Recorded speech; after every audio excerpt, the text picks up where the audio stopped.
Vanguarda Comunidade. Olá, bom dia, bom domingo, mês novo começando, que fevereiro seja leve, que seja bom para todos nós. Bom, o mês é novo, né? Mas em muitos casos os problemas são antigos. Hoje vamos falar da convivência em condomínios. Tem muita gente na região que divide o espaço com outras pessoas e claro que nem sempre essa convivência é fácil. Muitas ações causam confusão e geram dúvidas, normal.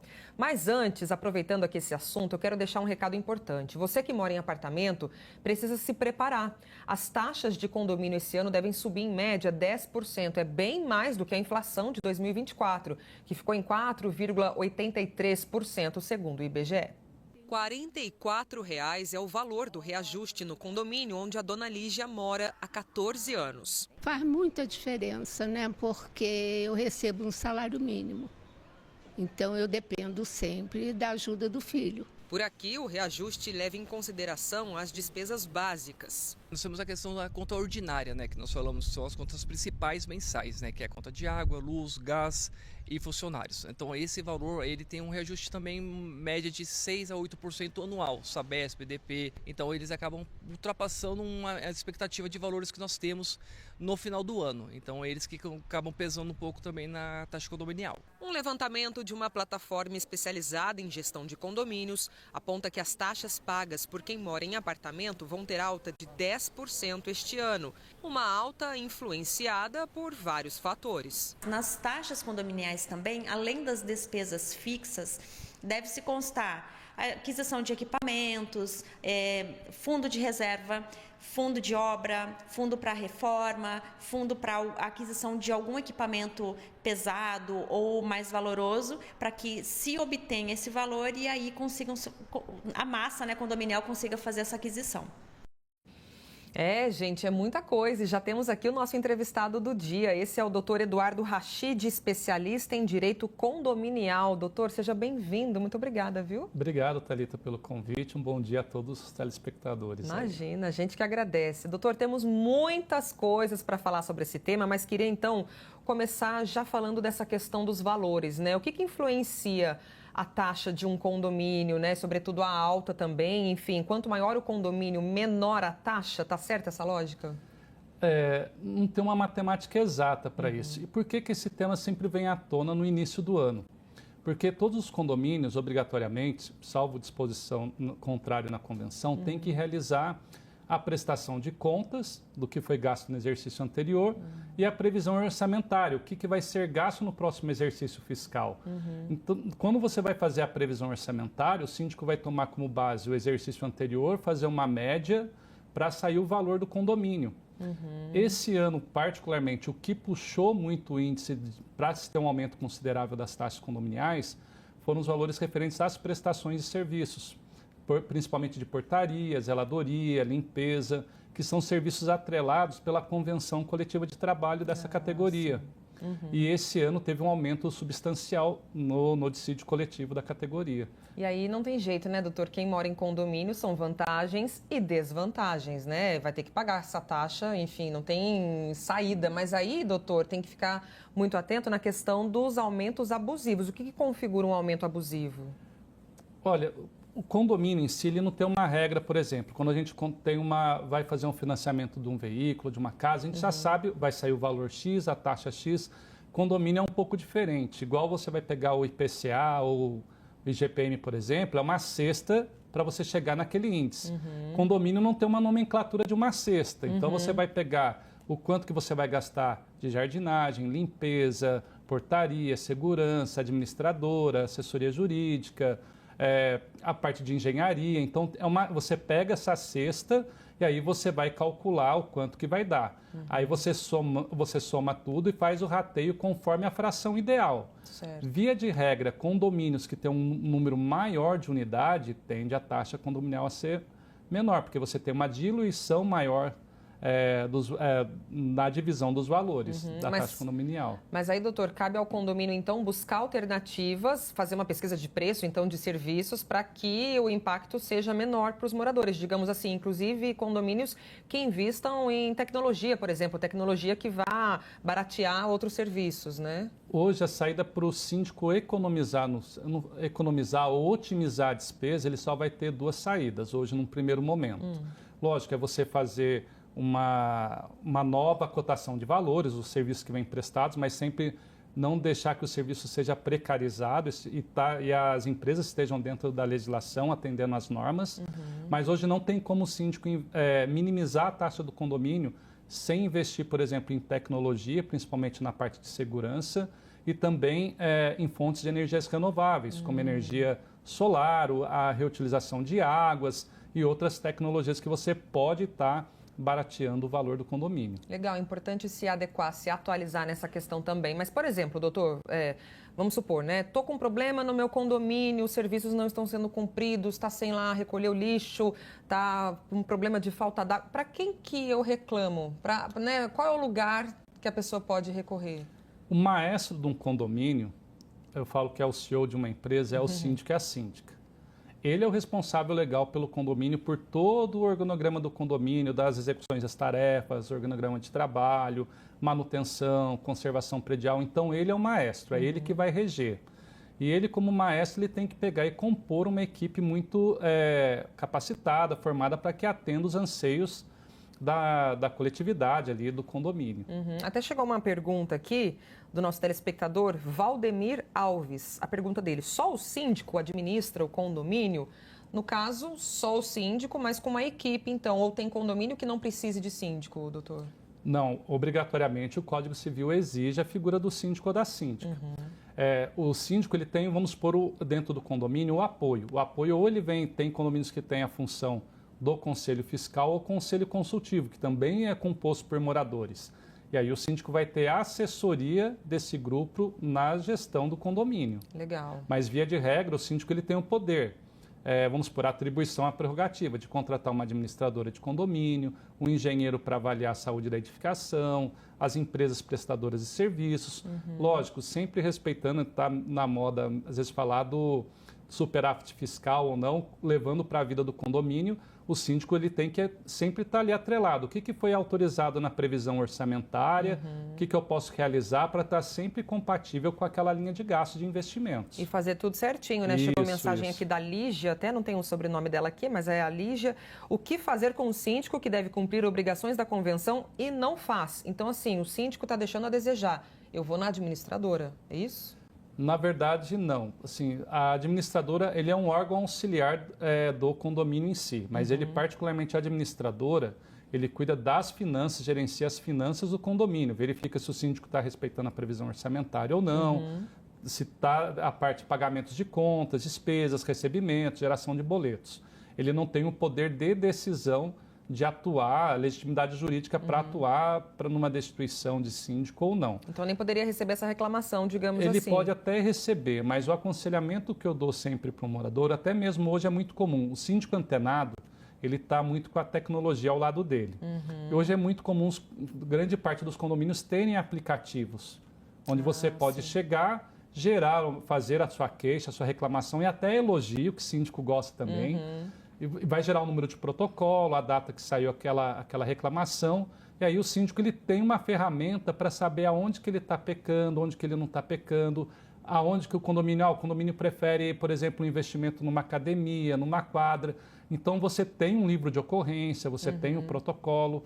E se porventura não vir a surtir efeito essas queixas via administrativas, pegar e entrar com uma notificação extrajudicial pedindo para que ele atenda os anseios do que o Código Civil e a Convenção determina. Aí não tem jeito, tem que unir ali um grupo de moradores, né, buscar um advogado especialista, enfim, é importante isso porque a gente sabe que infelizmente muitos problemas acontecem, né, problemas pontuais. Aliás, são muitos condomínios aqui na região. A gente está falando de condomínio só de prédio, doutor, ou isso se aplica para condomínio de casas também? Existem condomínios de casas e às vezes as pessoas confundem com associações de moradores, que são condomínios residenciais. Eu falo condomínio é só um modo de falar para ficar mais fácil para o telespectador, mas são associação de moradores, onde, vamos dizer, tem uma certa analogia com modo de condução administrativa. Na área jurídica tem algumas diferenciações. Legal. Doutor, queremos entrar em polêmicas, sabe? Reclamações, brigas, o que pode, o que não pode, mas isso é papo para o próximo bloco. Eu vou chamar o intervalo, então, bem rapidinho e na sequência a gente vem aqui com mais informações no Vanguarda Comunidade sobre convivência em condomínios. Até já.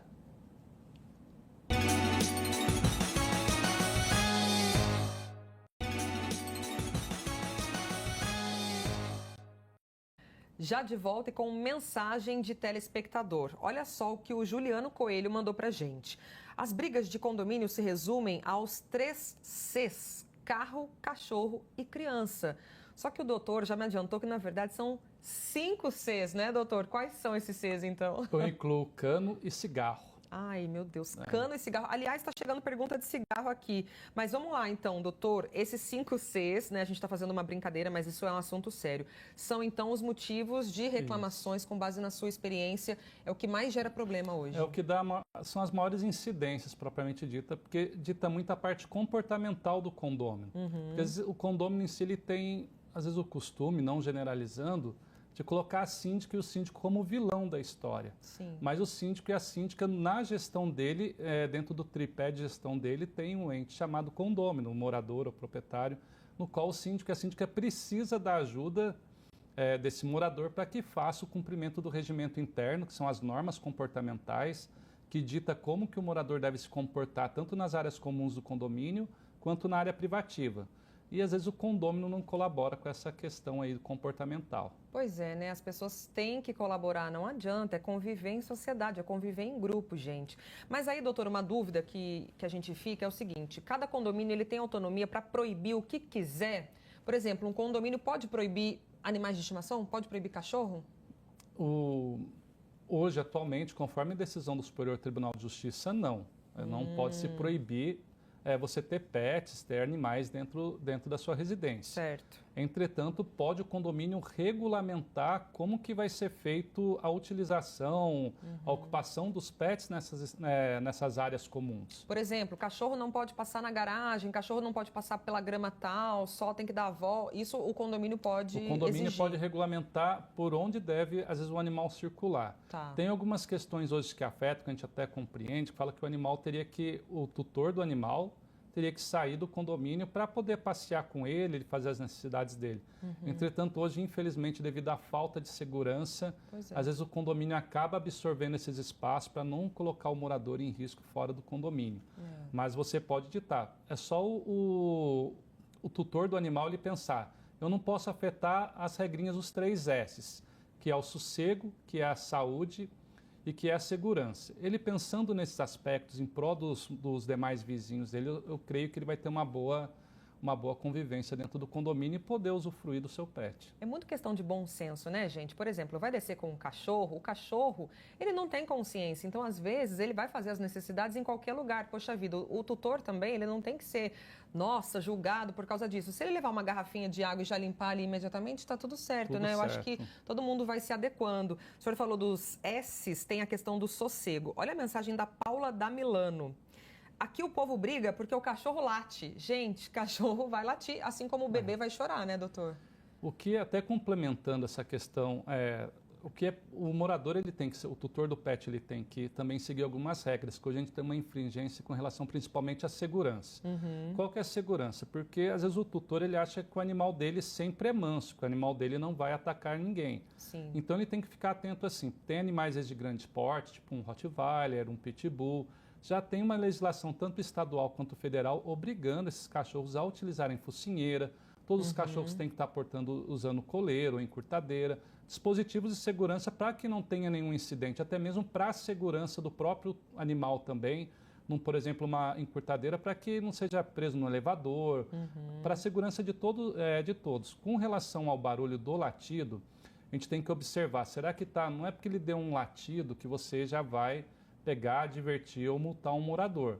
O que você tem que verificar, esse cachorro fica num espaçamento de tempo muito grande, será que ele não está sofrendo um tipo de abandono, ou de maus tratos? Porque hoje o síndico, pela legislação até mesmo estadual, do estado de São Paulo, ele é obrigado a comunicar os maus tratos de animais. É uma obrigação dele, a lei imputa aos síndicos e às síndicas essa obrigação. E pode, no decorrer com relação ao barulho ou maus tratos, o síndico pegar, acionar o tutor do animal, pedir uma colaboração, uma ajuda para que essa questão seja sanada. Não é porque você pode vir a ter o animal que você não tenha que respeitar as demais regras. Interessante isso, porque às vezes realmente pode ser um caso de maus tratos e o síndico ele não pode ser alienado, ele tem que denunciar, assim como, por exemplo, ele tem que denunciar casos de violência doméstica, né, doutor? Isso, violência doméstica, que infelizmente a gente vê isso daí de uma maneira, principalmente pós-pandemia, aumentando. É muito triste. Bom, vamos lá, já que a gente está falando dessa questão do latido do cachorro e tal, eu cheguei a mencionar o bebê que chora e que às vezes também incomoda o vizinho de baixo. E mais uma vez, tem que ter bom senso, porque, poxa vida, se meu vizinho teve um bebê, o que eu vou fazer, gente? O bebê chora, ele é um ser vivo, né? Enfim. Mas aí, doutor, pegando então como gancho a questão do bebê e já falando das crianças no geral, em muitos condomínios eu vejo reclamações de crianças correndo e brincando no elevador. É responsabilidade do síndico ficar em cima disso ou pai e mãe que tem que ficar em cima disso? De quem é a culpa, digamos assim? A gente sempre procura achar um culpado para a situação, né? Sim. Mas o que eu divido esse problema em duas partes. O síndico e a síndica, ele tem a responsabilidade pela manutenção da área comum, conservação da área comum. Então, o playground deve estar dentro das normas da BNT, os equipamentos todos com a manutenção correta, a manutenção preventiva correta, para que não ocorra nenhum acidente em virtude de falta de manutenção dos equipamentos. A piscina, principalmente, deve estar a tantos metros de profundidade, de largura, para as dimensões, para que você possa informar o condômino as principais regras de uso da piscina, porque tem condomínio que você não pode ingerir bebida alcoólica, copos de vidro e por aí, para manter a segurança de todos. Então, a responsabilidade do síndico é a manutenção e a conservação da área comum para que ninguém venha a sofrer um acidente. Já os pais são responsáveis pelo acompanhamento. O acompanhamento e o cuidado para com as crianças já são dos pais os responsáveis. Então tem que ter essa tarefa muito bem dividida. O que nós aconselhamos, por exemplo, aos pais: olha, eu não tenho tempo de ficar lá embaixo no condomínio acompanhando meu filho. Faz uma escala, um dia um pai fica, outro dia outro pai fica, uma mãe, e vai fazendo, falar, vamos contratar um recreador, alguma coisa dessa natureza, para que a gente possa, as crianças estarem seguras, respeitando os espaços do condomínio. Mas uma coisa é ali que disserta também: a maior área de perigo dentro de um condomínio hoje se chama estacionamento de condomínio, e principalmente nas áreas de alta tensão, de energias de alta tensão, onde a criançada, na curiosidade, acaba procurando querer ter acesso. E não dá para pensar, meu filho é grande, ele se vira, ele sabe. Não é assim, a gente sabe, né? Infelizmente, acidentes acontecem. Então é isso, às vezes pedir ajuda mesmo de um vizinho, de uma vizinha, fazer uma vaquinha ali, contratar um profissional de recreação. Boa dica, doutor. Ainda tenho várias outras perguntas, mas preciso chamar mais um intervalo. Na sequência, a gente finaliza aqui o nosso bate-papo. Até mais, gente.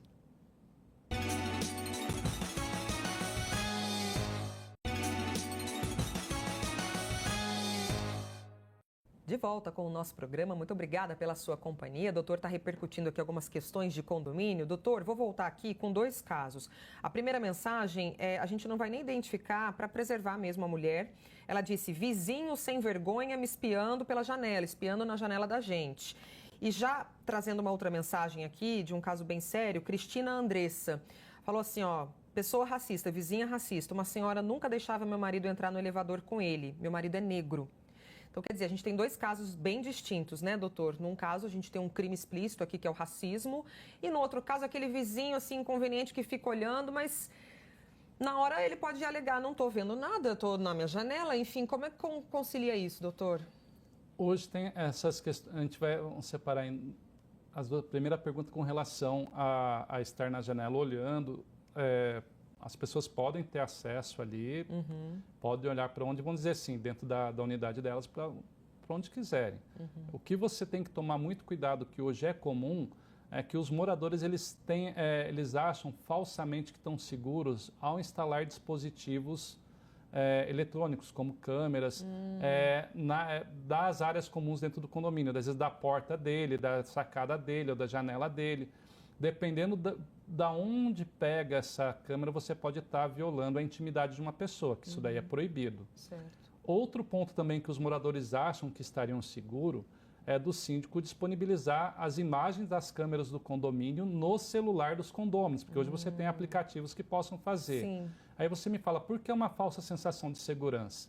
Porque ali o morador, ele não sabe quem mora ali na totalidade. Ele não sabe se tem algum meliante, ou às vezes algum pedófilo, ou às vezes desculpa a palavra, um estuprador, que pode estar morando naquele condomínio e monitorando a vida das pessoas a hora que entra, a hora que sai, até mesmo por conta de roubo, furto. Às vezes você tem alguém ali infiltrado que pode estar estudando a vida do condomínio, a vida dos moradores para poder praticar ações criminosas. Então, esse cuidado das câmeras tem que ter, não pode, é somente o síndico ter acesso a essas imagens para até mesmo respeitar a Lei Geral de Proteção de Dados. E ele gerenciar, ter o cuidado do armazenamento dessas informações, dessas imagens. Bacana o senhor falar sobre isso, né? Ainda mais nesse período aí de tecnologia expandindo cada vez mais. Eu tenho certeza que muitos condomínios têm isso, têm essa discussão. E sobre o caso de racismo, não tem jeito, é denunciar na polícia diretamente, né? É uma denúncia, estamos no século XXI, uma conduta abominável, é uma conduta que tem que ser repelida, combatida.